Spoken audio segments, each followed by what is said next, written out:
ओम शांति। आपका दिन शुभ हो। आप जो भी कर्म करिए, अच्छे कर्म करिए। अच्छे कर्म हमेशा आपकी इच्छाओं को पूरा करने में बड़े सहायक होते हैं, क्योंकि आपको हमेशा अच्छा फल देंगे, और यही मेरी शुभ भावना और शुभकामना। आज इस वीडियो में हम बताएंगे कि भाई आपकी शादी होगी, और जरूर होगी, और होनी भी है, क्योंकि जो शादी होती है, जो विवाह होता है, वो हमारा अधूरा कर्म होता है, और उसी कर्म को पूरा करने के लिए हमें एक साथी की आवश्यकता होती है। एक साथी के साथ मिलकर ही हम अपने अधूरे कर्मों को पूरा करते हैं, क्योंकि गृहस्थ में जो हम रिस्पॉन्सिबिलिटीज निभाते हैं अपने, जैसे कि हम बच्चे करते हैं, फिर उनको पढ़ाते हैं, लिखाते हैं, फिर ये एक चक्र है जो हमारा माता पिता भी करता है, फिर हमारे बच्चे भी कर रहे हैं।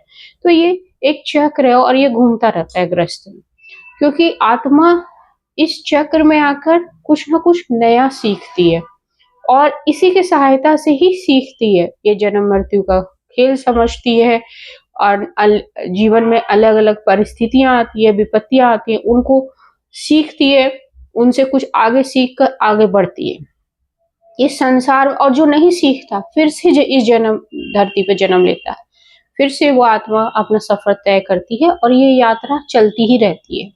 और ऐसे जीवन की यात्राओं में हमारा जो साथी होता है वो हमें मिलता है हर बार, जिसके साथ हमारा गहरा संबंध होता है, अधूरे कर्म होते हैं, हम उससे मिलते हैं, हमारा कर्म पूरा करते हैं, और फिर हम एक दूसरे से फिर विदा लेते हैं। लेकिन अब ये इस चक्र में हम क्या क्या काम करते हैं, जॉब करते हैं, है ना, पैसे कमाते हैं, अपनी हेल्थ का ध्यान रखते हैं, क्योंकि अगर शरीर सही नहीं होगा तो आत्मा कैसे चलेगी। आत्मा ऐसे तो सिर्फ उड़ती तो नहीं रहेगी, वो शरीर के सहारे ही जन्म होता है उसका, और फिर वो बढ़ती है, लिखती है, पढ़ती है, फिर संसार में कुछ कर्म करती है। तो जब ये करती है तो इसके मन भी, एक शरीर का एक मन भी होता है, बुद्धि भी होती है ना, और वो मन में बहुत सारी इच्छाएं भी होती है, और उस इच्छाओं को हम कैसे पूर्ति करेंगे।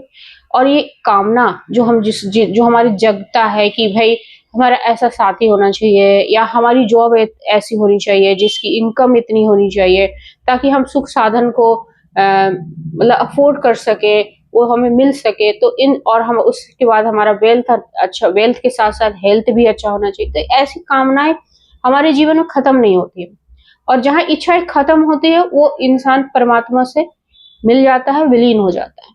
तो अब ये खेल ही जो संसार में आते हैं वो इच्छाओं का ही खेल होता है, कामनाओं का ही खेल होता है, और हमारी बहुत सारी कामना अधूरी है। जैसे हमारा जीवन साथी अधूरा है, हमारा साथी नहीं मिल पाया है, हमें जॉब नहीं मिल पाई है, हमारे ऐसे अधूरे कामनाओं को पूर्ति करने का एक अनुष्ठान होता है, नाम मंत्र, जिसको हम कहते हैं कि नाम मंत्र का अनुष्ठान करते हैं, नाम जाप का अनुष्ठान करते हैं। पर कोई भी अनुष्ठान करने का एक नियम होता है। अब बरसों से लोग नाम जाप कर रहे हैं, पर उनकी कोई कामनाएं पूर्ति नहीं हुई, कोई इच्छा पूर्ति ही नहीं हुई है, और हम कहते हैं कि ये सब सही नहीं होता, ये पूर्ति होती नहीं। लोग बातें तो करते रहते हैं कि नाम जाप करो, नाम जाप करो, या सुबह ब्रह्म मुहूर्त में उठो, ये 3 शब्द बोलो, लेकिन फिर भी मेरी जो इच्छाएं वो पूर्ति नहीं होती, तो परमात्मा मेरी नहीं सुनते क्या? ऐसे बहुत सारे सवाल दिमाग में उठते हैं, ठीक है, कि परमात्मा हम मेरी इच्छाओं को अनसुना कर देते हैं, या मेरे जीवन में इतना दुख लिख दिया है। लेकिन एक बात बताओ, हम अनुष्ठान को अनुष्ठान की तरह नहीं करते, हम नियम से नहीं करते, इसलिए हम फेल हो जाते हैं। पहले क्या क्या होते थे, राक्षस लोग जब भी तप करते थे, वो भी आप देखोगे कि वो कुछ नियम का पालन करते थे, मदिरा पान नहीं करते थे, ठीक है, पशु आहार नहीं लेते थे, जबकि वो राक्षस प्रवृत्ति के इंसान मतलब थे, राक्षस प्रवृत्ति के लोग थे, और राक्षस प्रवृत्ति में तो मदिरा, पशु आहार, ये सब मतलब बहुत ही कॉमन है, और लोगों की हत्या। और लेकिन जो अनुष्ठान वो करते थे, किसी तप को करते थे, आप देखो घोर तपस्या कर रहा हिरण्यकश्यप, या उसके पिता हिरण्यकश्यप का जन्म हुआ, ये सब घोर तपस्या करने के बाद हिरण्यकश्यप ने घोर तपस्या किया, प्रहलाद का जन्म हुआ, ठीक है। पर उस घोर तपस्या को करने से पहले भी अनुष्ठान नियमों का पालन किया गया, जैसे कि हम मद्यपान नहीं करेंगे, पवित्र रहेंगे शरीर से, ऐसी कोई भी ऐसी काम वासना में लिप्त नहीं होंगे।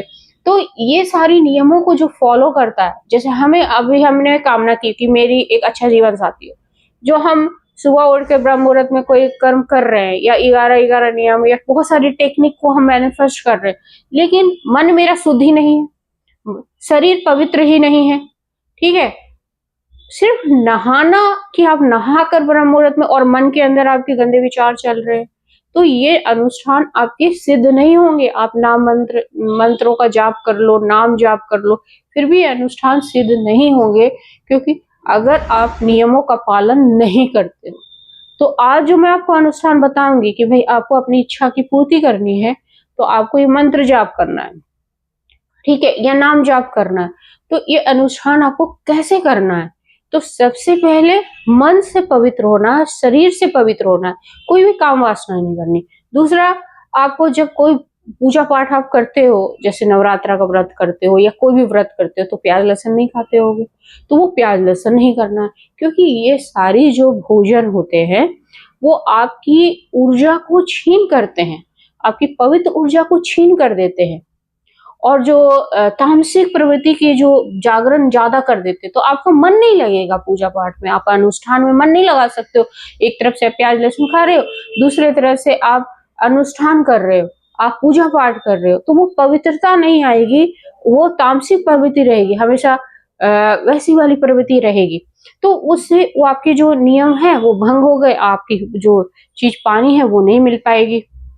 तो आपको नियम से सारे काम करने होंगे। जैसे आप सुबह उठते हो, नहाओगे, ठीक है, आपका भोजन जो है पवित्र होना चाहिए, उसमें ऐसी कोई भी चीज का आप आहार नहीं लोगे, आप पशु आहार नहीं लोगे, नॉनवेज नहीं खाओगे। उसके बाद आप पूजा पाठ करोगे तो आपको उसका फल मिलेगा, 100% मिलेगा। हम जब ऐसे पवित्र रहे कि 21 दिन मन से, शरीर से और अपने भोजन से, तो 21 दिन हम मैनिफेस्ट करते हैं या सुबह ब्रह्म मुहूर्त में उठ के नियम का पालन करते हैं, तो आपको वो चीज 100% मिलती है। ऐसे ही आप नाम जाप का मंत्र का उच्चारण करते हो या नाम का आप अनुसरण करते हो, तो आपको 100% उस कामना की पूर्ति होगी।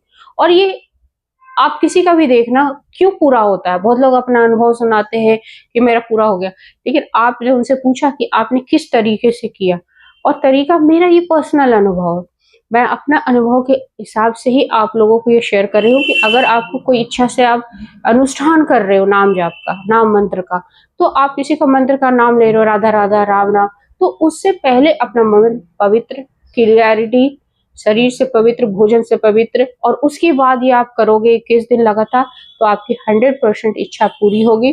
और उसके बाद इच्छा पूरी हो जाए तब मेरे इस वीडियो में वापस आना और अपनी उस अनुभव को लिखना, कमेंट में लिखना जरूर।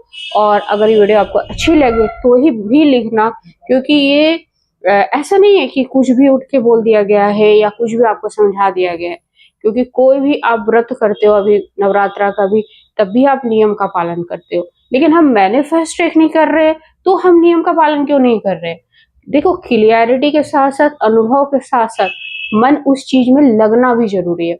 मन तभी लगेगा जब आपका सात्विक आहार होगा, जब आप शरीर से पवित्र होगे, तभी आपका मन पूजा या पाठ या किसी भी अनुष्ठान में लगेगा, और तभी आपकी कामना, जो भी इच्छा आपने की है, वो जरूर पूरी होगी। और 100% ये नियम बहुत सटीक है, आपकी इच्छा पूरी हो जाएगी। और मेरी यही कामना है कि आप सभी की इच्छा जो मेरे बताए हुए मार्ग पे चलोगे तो जरूर पूरी होगी, और 100% आप बताओगे हाँ मेरी इच्छा पूरी हुई। जय हिंद, जय भारत।